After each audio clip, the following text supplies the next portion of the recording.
Kasih karunia dari Allah Bapa dan anaknya Tuhan Yesus Kristus menyertai kamu sekalian. Amin. Bapak, Ibu, dan saudara-saudara yang dikasihi Tuhan kita Yesus Kristus, firman Tuhan menyapa kita sesuai dengan Almanak HKBP pada hari ini, Kamis 25 Juni 2020, berkata demikian. Demikianlah firman-Ku yang keluar dari mulut-Ku, ia tidak akan kembali kepadaku dengan sia-sia, tetapi ia akan melaksanakan apa yang Ku kehendaki dan akan berhasil dalam apa yang Kusuruhkan kepadanya. Demikian bunyinya. Bapak, Ibu, dan saudara-saudara, saya mau mengutip sebuah kutipan dari seorang tokoh reformasi, Martin Luther.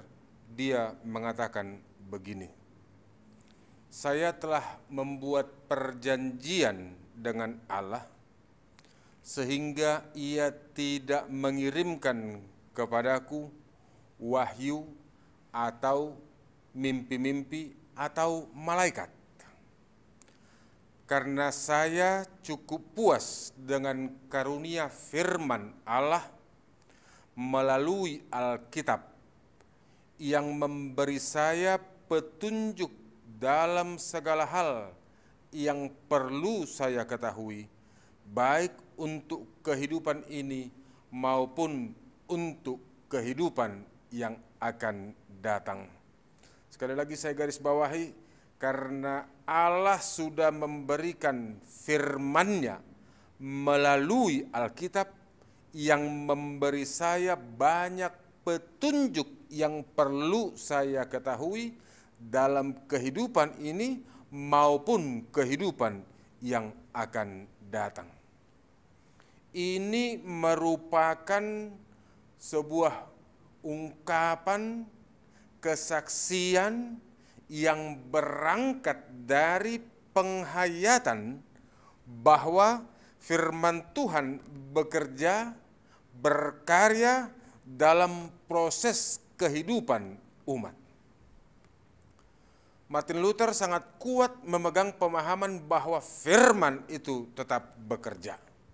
Firman itu terus bekerja. Dan firman itu kita ketahui dari Alkitab. Itu sebabnya salah satu dalil Martin Luther yang sangat terkenal ialah kembali ke Alkitab. Back to the Bible. Karena memang dari sanalah sumber dari segala iman. Itu sebabnya kitab Roma mengatakan iman timbul dari pendengaran, pendengaran akan firman Tuhan. Firman Allah memiliki kuasa dan akan berhasil serta berdaya guna dalam proses perjalanan sejarah kehidupan umatnya, baik dalam kehidupan sosial, baik dalam kehidupan ekonomi, baik dalam kehidupan beragama, dan dalam semua aspek kehidupan. Firman Tuhan bekerja, berdaya guna, dan terus-menerus berproses untuk mengerjakan sesuatu yang baik. Itu sebabnya saudara-saudara, kalau kita perhatikan, Nabi Yesaya memberi satu gambaran cara kerja mengenai firman Allah ibarat hujan dan salju yang turun dari langit dan tidak akan kembali ke sana, melainkan mengairi bumi, membuatnya subur, menumbuhkan tumbuhan, memberikan benih kepada penabur, dan roti kepada orang yang mau makan. Demikianlah firman Allah yang keluar dari mulutnya. Firman itu tidak akan kembali kepadanya dengan sia-sia, tetapi akan melaksanakan apa yang ku kehendaki dan berhasil dalam setiap apa yang kusuruhkan. Dan ini yang dipertegas Rasul Paulus dalam Roma 9 ayat 6, bahwa firman Allah tidak mungkin gagal. Firman Allah tidak mungkin gagal.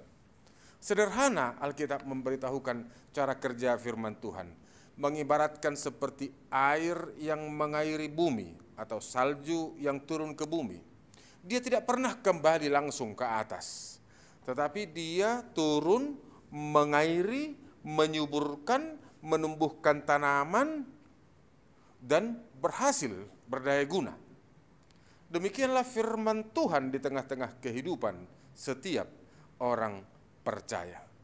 Karenanya saudara-saudara, dalam perjalanan kehidupan kita ada satu hal yang harus kita pegang, yakni firman Tuhan sebagai pedoman kehidupan kita.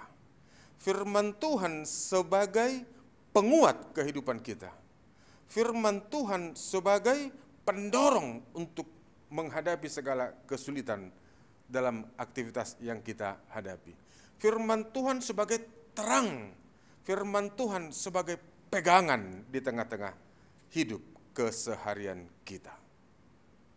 Firman Allah telah menjadi manusia dan terlibat dalam sejarah kehidupan umat dan alam sebagai lokus demi keselamatan orang yang percaya.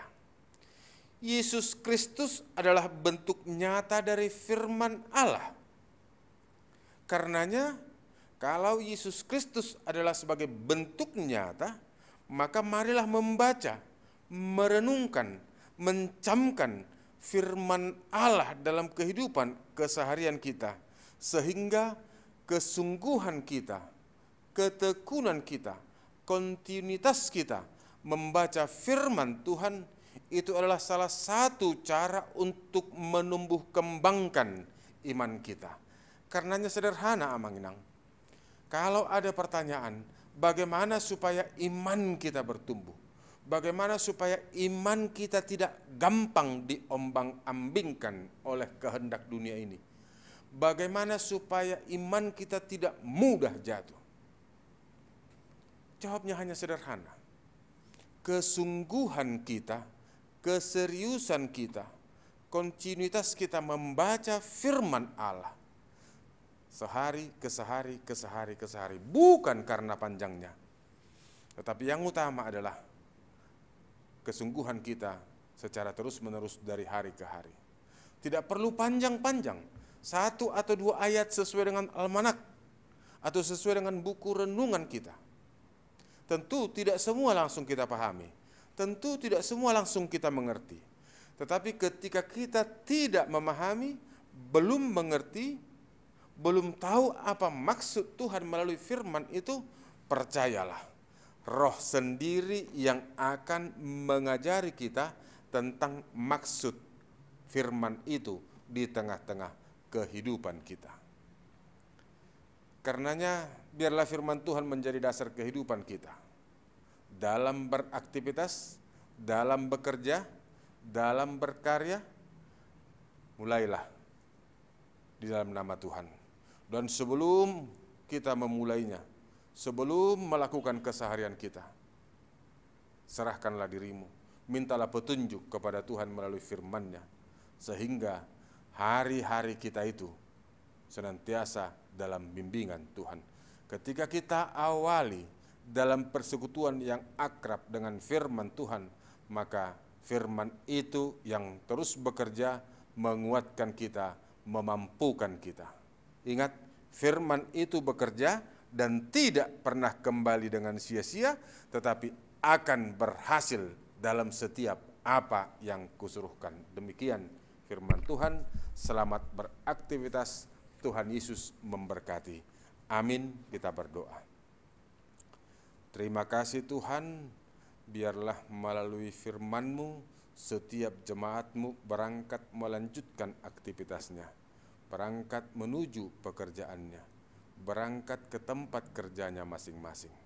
Kiranya setiap jemaat-Mu Tuhan membuat firman Tuhan sebagai pedoman, sebagai dasar kehidupan, dan oleh firman-Mu, setiap jemaat-Mu dimampukan melanjutkan hari-harinya. Anak-anak bertumbuh di dalam kasih sayang Tuhan.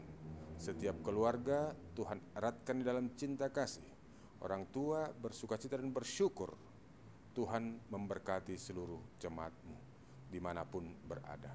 Terpujilah Engkau. Dalam Kristus Yesus kami berdoa dan mengucap syukur. Amin.